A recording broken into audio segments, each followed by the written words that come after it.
All right, welcome back. Happy Monday morning. Welcome to the Middle Tech Podcast, now live on YouTube. Happy to be here with you to kick off your week. We've got some good stories to discuss. How's your morning going so far, Evan? Good. Not too bad. You just got back from a big trip, didn't you? We did. Yeah, I did. I just got back from Zermatt, Switzerland. Went out there on a ski trip with a couple of friends, a couple of older friends. Morgan Franklin, I'm sure he'll laugh that I'll say older friends, but got invited on that trip just kind of on a whim and said yes to it. That's typically how I roll when it comes to travel. So got to do some skiing, and it was awesome. Glad to be back, though. Yeah, the videos and pictures look pretty sick. Yeah, it was a lot of fun. And then we also got some big news. You and I have bought a condo together. Yeah.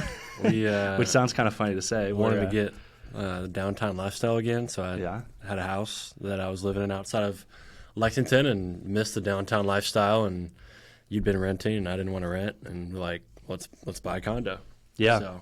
Yeah, and I feel like it's worth talking a little bit about kind of what our plans are for it. So bought a condo downtown, needs a little bit of renovation, so Evan and I are planning on moving in there, renovating it for a bit, and then the hope is to turn it into either a full-on rental or an Airbnb on down the road. So I'm sure we'll be posting some content about that, and you'll be hearing a lot of banter about Evan and I living together because what could go wrong with that. So that being said, let's dive into some of first off, let's dive into our ad reads, those who are supporting us and helping make this podcast possible.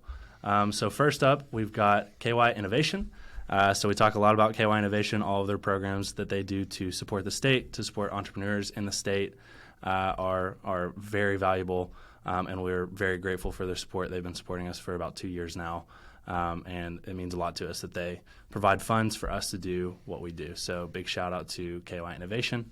And then we've also got Bolt Marketing. So shout out to our friend Chase Fairchild, his marketing company, Bolt Marketing. They actually built our website that I want to share here. Just a shout out to how awesome they did with middletech.com. If you need a website built, if you need just any marketing services for your small business, Bolt Marketing makes it really easy. And they crush it. They're great to work with. So that being said, let's switch back to talking about some stories. So first story up today, Evan, we've got some more layoffs going on in the tech sector. So give us a summary of what's going on.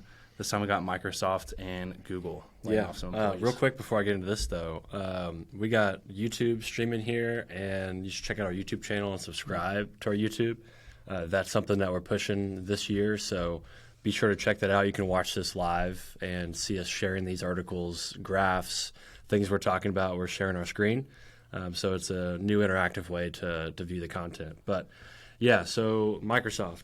It's not just Microsoft. So Alphabet also is announcing major layoffs. But let's start with Microsoft. So Microsoft laying off about 10,000 employees, which is about 5% of their whole global workforce. They've got about 220,000 employees. So that's a lot of people being laid off. They're blaming it on growing concerns of an economic downturn. So we're definitely in a recession now. If we're not, by whatever definition you're going by, if we're not in that recession yet, we will head into one. Just how the market cycles work. So they're preparing for that. They're keeping their margins. When the market goes down, people are buying less stuff.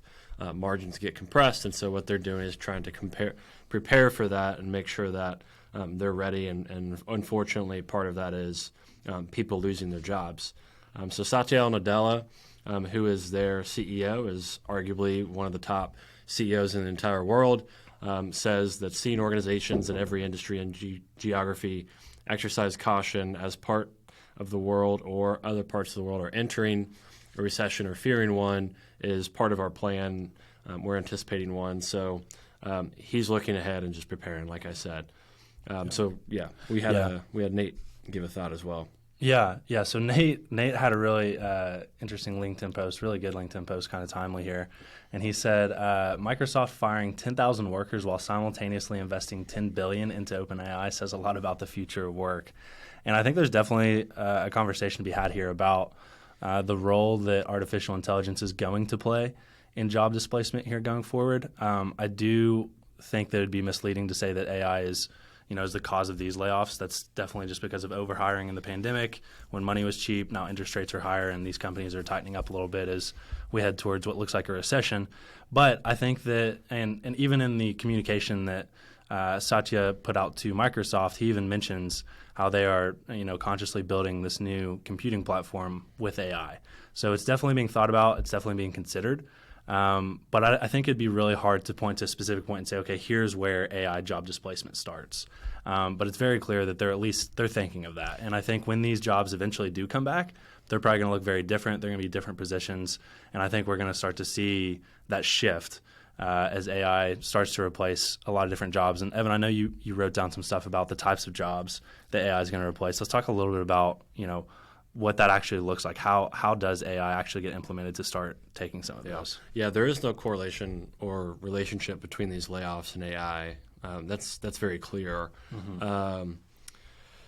If it says anything, it says where they're spending their money and where they're saving their money. They're saving their money going into this recession on laying people off, and they're investing their money and spending their money on AI. And so really it's just a matter of where they're investing their resources at the moment. And so these two bits of news, the $10 billion investment in OpenAI and the layoffs, just happen to happen at the same time. So they're not really correlated. But when it comes to AI in large companies like this, the people that are going to be displaced are lower mid-management, lower entry-level employees that are knowledge workers doing development work, legal work, that are admins, sending emails, assistants, content creators. That's kind of the lowest hanging fruit within any company going forward. As soon as AI reaches a certain point, those are the jobs most at risk. So yeah, the way I actually see it happening is rather than like AI coming in and actually doing a full person's job, I see AI being leveraged to make employees be able to do, what was normally done by one person can now, one person can do almost 2 or 3 people's jobs if they're leveraging AI in the right way. So it's not necessarily we're just going to have like an AI assistant that's answering all of our emails and being the admin. Maybe we get to some version of that on down the road. But in the near future, I think it's going to be much more, employees leveraging AI to become much more efficient and be able to cover multiple roles. All right, let's move on to this next story here, and that is around a Kentucky-based company, unless you want to talk about Google first. One last thing on this, just to talk about how much money that is being thrown around here within these companies.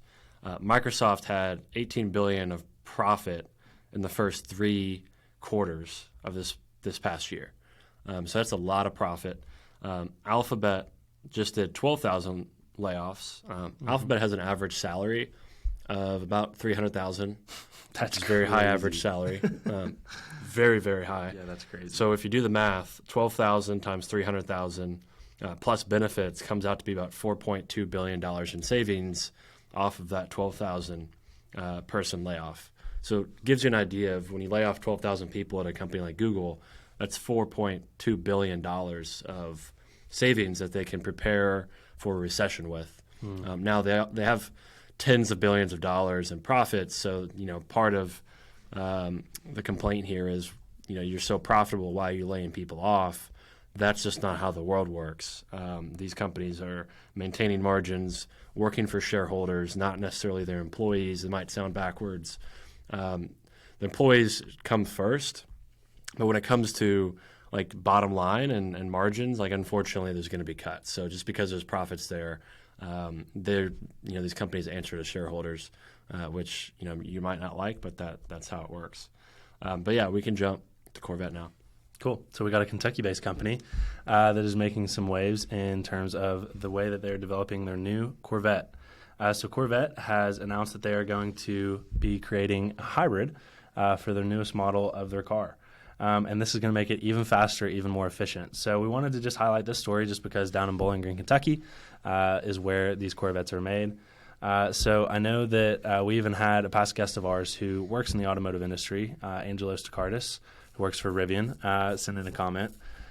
So let's dive into the story a little bit more before we talk about his comment. Evan, kind of summarize what's going on with Corvette and how they're taking their car hybrid here. Yeah, so they're calling it the E-Ray.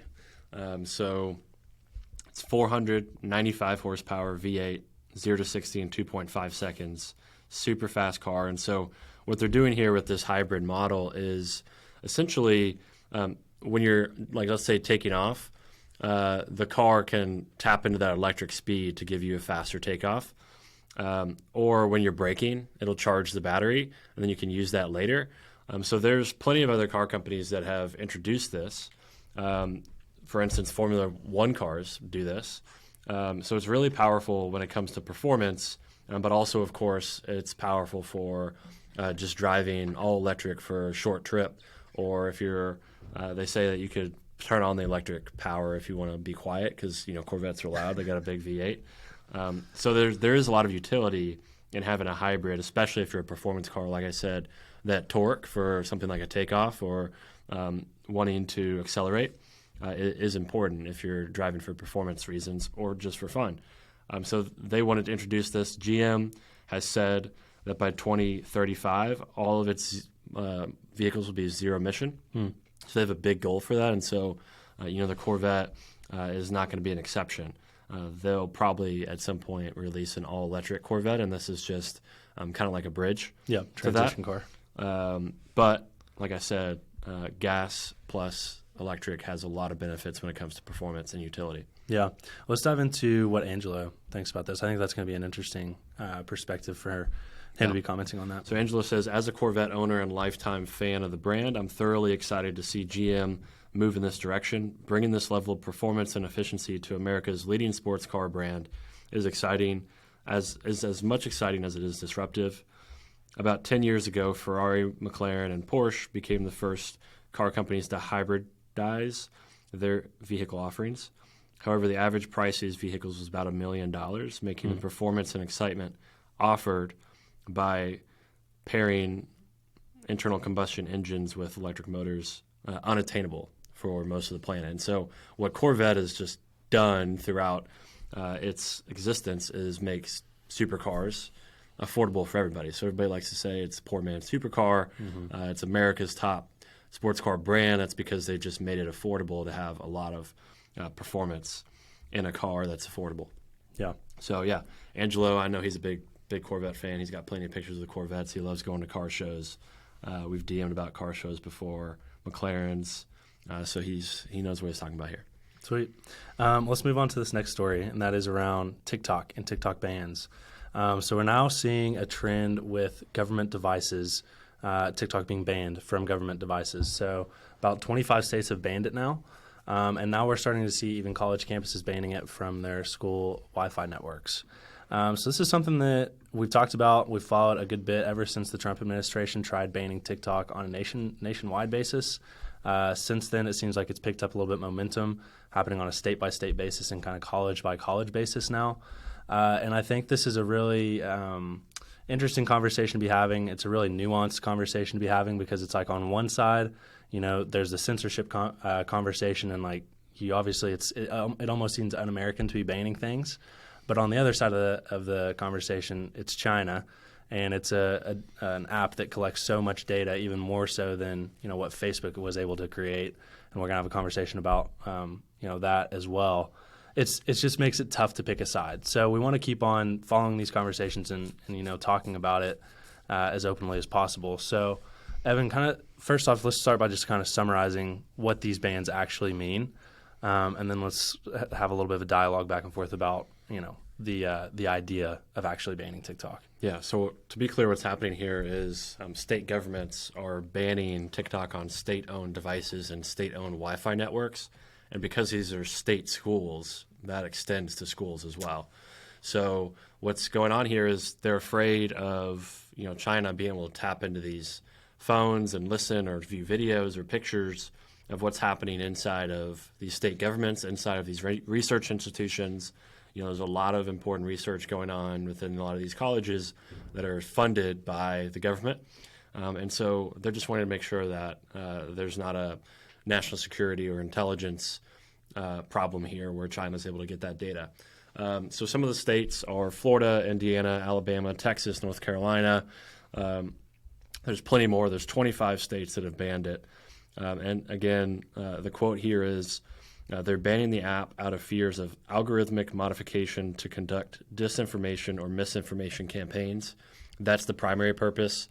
So the scary thing here in my eyes is that TikTok, they redesigned what social media looks like. You're no longer following who you know. You're following a For You feed. That's a very important nuance to TikTok. And so what that means is you're no longer following people that you know. So there's not really this thing of, oh, I know that is misinformation. It's not coming from him. He's been compromised or hacked. It's people that you don't know. You don't know anybody on your For You feed.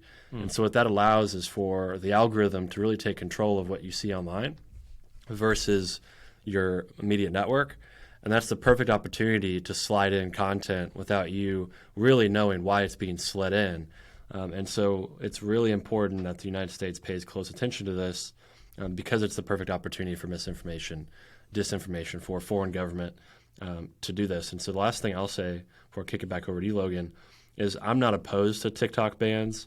Whether China is really doing this or not, I'm for it because we need to be cautious and assume they are. And the reason is because an American company who is Facebook did it. They did it. They used misinformation, disinformation. There might not be Facebook employees, but they were hacked by Cambridge Analytica, which allowed them to send content in mass quantities across the U.S. and influence elections. And that content was basically created by absorbing all the information about Facebook users, understanding their psychographics, and then using that against them. And if a country or if a state and a company within our own country is doing this, then we've got to assume that a foreign nation is going to do it. It's just how I think it should be. So that's the way I view this: is we've got to be cautious. It's definitely going on. There's clearly two different algorithms. If you watched that 60 Minutes a while back between about TikTok, there's clearly two different algorithms where in China they're showing certain things to their youth, and then in America our youth's looking at something different. That's a perfect example of we don't control the algorithm, and somebody in the United States needs to. Yeah, I struggle with this one because it really is, like, you can see both sides of it where it's like we don't want to be almost China-like and banning, parts of the internet here in America. But to Evan's point, and if you have not watched The Great Hack or The Big Hack, I'm blanking on which one it is.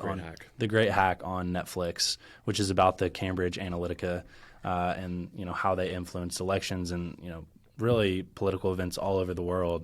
You really need to go watch it because the gist of it is essentially Facebook was collecting so much data on users. Cambridge Analytica was able to leverage that data to essentially create trigger issue videos for cultural subsets that they knew could push people one way or another for the election for Donald Trump, which is arguably how he probably ended up getting elected. So all I'm saying is that's a really powerful tool that we've already seen used by Facebook, by an American company.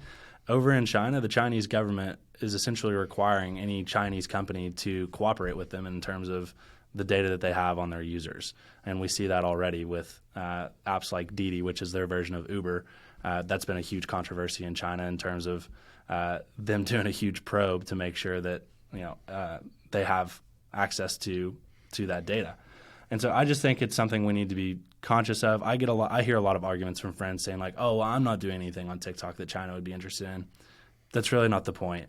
The fact is that these social media companies can collect so much data on us that they a lot of times know us better than we know ourselves, which sounds scary to say.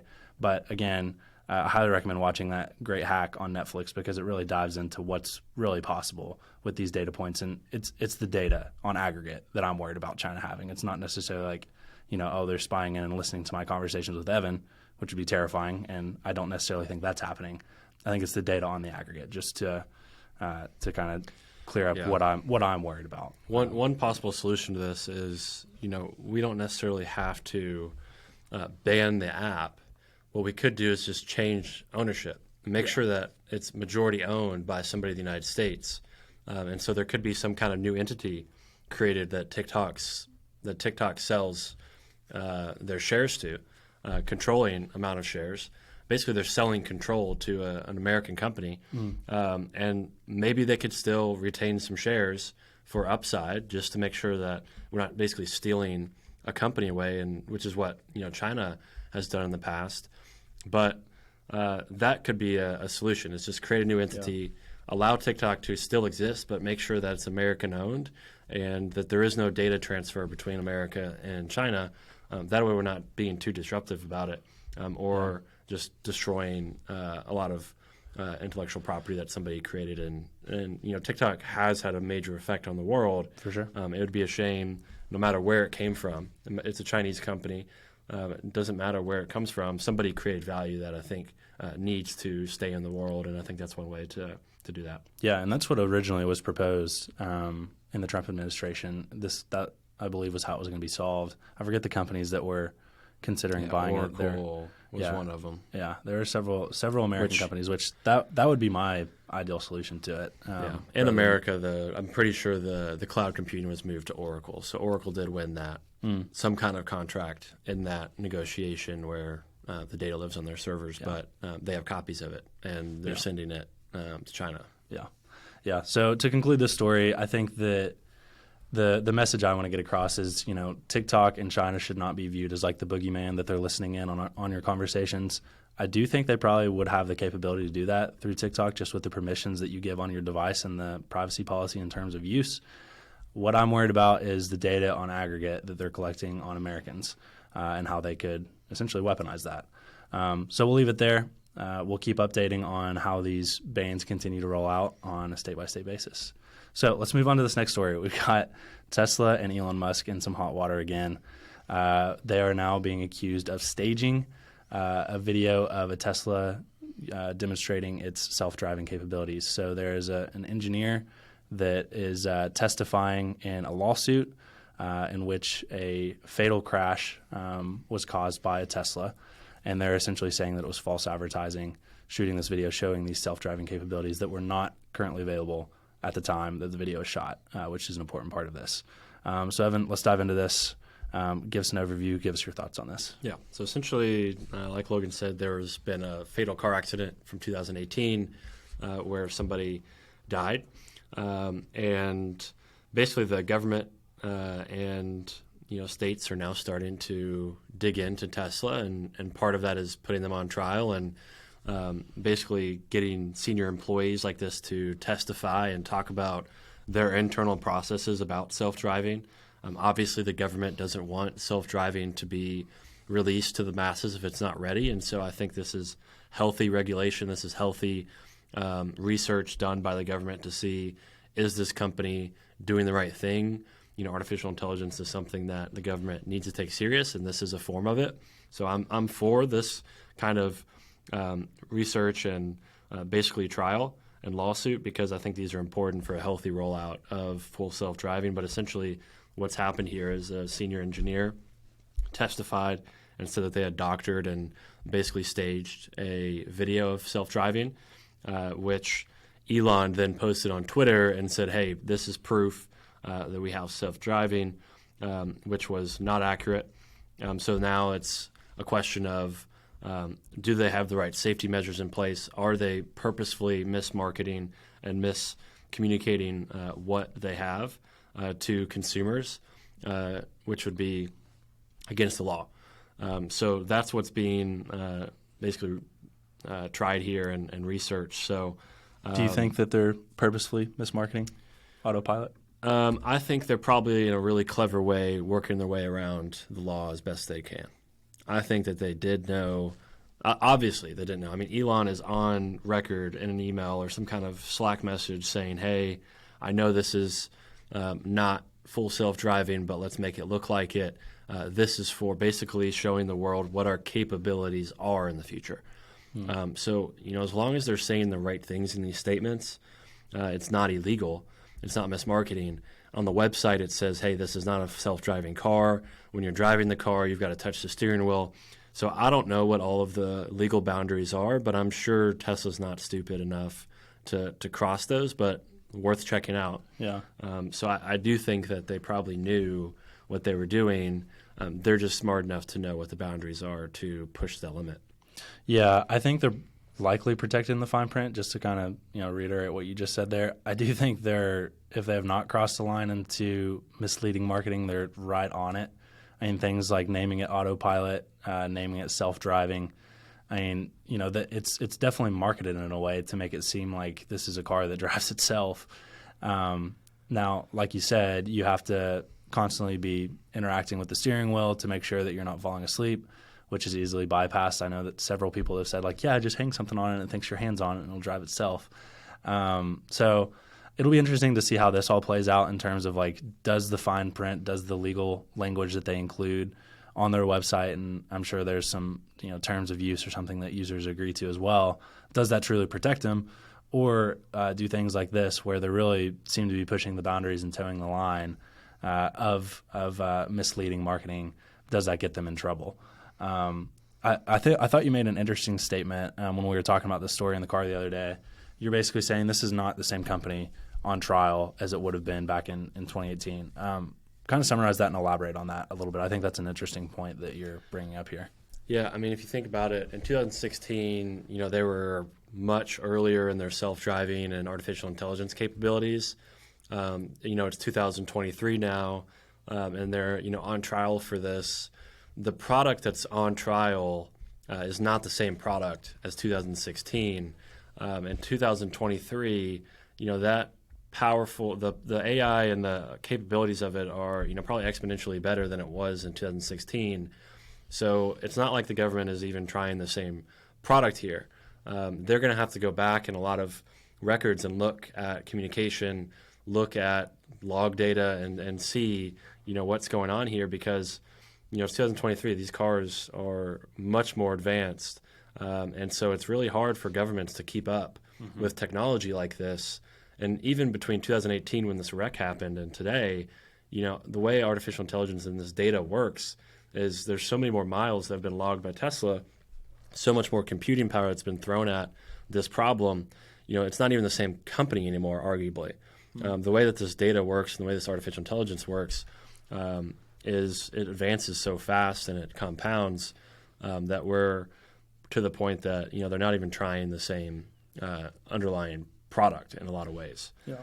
So that's just something to consider. The government, I hope, has the right people in place to regulate and watch this kind of technology, because again, it moves so fast is basically the point I'm trying to make. That's just one way I was looking at it. I think that's a fair point. I do think that regardless, the way the law works is you can be held responsible for actions that were made in the past, which is kind of the flip side of that argument. I will say, I think just in general, like the the trend around AI and regulation will be one that's really interesting to watch here over the next 5 to 10 years, because things are about to start moving so damn fast. It's all of this stuff just compounds upon each other. So when you think of things like autonomous driving and self-driving, it really seems like we're not too far from getting that to scale where it actually it needs to be paid attention to by regulators. We're already seeing this as is, and now it's not even to the point where it's advertised as full self-driving. And then on top of that, we're seeing all of this progress with things like ChatGPT, Microsoft investing $10 billion into them, and what's going to happen with that. There's just so much coming down the pipeline so fast that I don't know how a government could possibly keep up with it. I hope they just consult the right people. I just think that that's probably one of my concerns around AI and how it gets implemented is it's going to be so disruptive to jobs, to the way we're just used to doing things right now. I could see some missteps happening from the regulation side of things. Yeah, one thing to consider about AI too, and this, especially this scenario with autonomous driving, is you might get to the 99% of accuracy or capability of replacing a human in driving, but it's the 999%. It's that 0.0001% that takes these companies the longest to figure out, which is still necessary to release these cars without humans in them, or people being allowed to sleep while they're behind the wheel. That's the hard part that these companies are trying to figure out is, the anomalies that happen when you're driving. Because, think about just in our lifetime, when you're driving, how often does something that just shouldn't happen, that an AI model might not be able to predict, is happening to you while you're driving? Yeah. That's the thing that is going to take so long for these car companies to get over the hump of. And Tesla's definitely the furthest along, and they've done the best job just because of the most miles have been driven by them, and they have the best talent from a data perspective, from what I hear. But that's one thing to consider here is they know they're not there yet. Are they mismarketing it? We'll see. Angelo, again, he works for Rivian. He's on their self-driving team. So he knows what he's talking about here. And one of the things that I thought stood out to me when he reached out for a comment was he said, one of the key parts of the previous statement is the fact that Tesla has built a driver assistance system, not a driver replacement system. A good test to determine whether or not a car is capable of full self-driving is to ask whether a person can sleep in it. There is not a single car currently being sold that passes this test. As such, California recently passed a law preventing Tesla from calling their software full self-driving. So the government is taking steps to, again, regulate this area. It's important to understand. I think Angela makes a great point that, again, what we were saying earlier is there is ways to, blur the line between misinformation and being accurate, which in this case they're calling it driver assistance versus full self-driving. So interesting comment there. Yeah, I'll be interested, once, this is kind of my last comment on this, once we get to the point where we have full self-driving, how do these companies like Tesla ever get around? Because it almost seems inevitable that even if the program is perfect, even if it beats human drivers in terms of safety by a huge margin, when a crash does happen and a human does die because of a computer system, how does the liability work for that? Like, how do we ever get past that? Is going to be kind of my question. That seems like that'll be like almost like a glass ceiling for self-driving. Is like, how do you break through that to where, because it's almost like somebody has to be held liable if a death happens and the death is because of the way that, I don't know if you could say it's because of the automated system. Like if something freak accident happens and somebody smashes into it, I don't know. Well, that's not really a Tesla question. That's an insurance question. So that's why Tesla's going to have its own. That's why they're doing insurance themselves as well, is to issue insurance to drivers. They get the data on their cars. They get way more data when they have their own insurance issued. They get to see all the filings more than maybe a normal car company would. That all goes to them. So that's really an insurance question, I would say. And I would say, the insurance world is probably going to have to switch up some of their policies potentially. But I'm sure in the meantime, the insurance would treat that just as if a human was behind the wheel. And if Tesla is, again, I don't know how they're going to. That's a good question. But that has something to do with them insurance. Issuing their insurance for sure. Interesting. All right. Anything else to add to any of these stories before wrapping it up? I don't think so. Awesome. All right, guys. Well, thanks for tuning in. Really appreciate you guys that have listened live. Again, just want to remind you guys we're really making a hard push on YouTube this year. So please subscribe to our channel on YouTube. Give us a like. Reach out to us and let us know what you liked, what you didn't like. And, we're excited to be back for another season. This is our third version of trying to do this format. I think we've improved from the previous 2 tries. So we're going to keep on getting better at it and keep on tuning in for the latest stories in tech. And we'll see you next week. Thanks for tuning in. Yep. See y'all.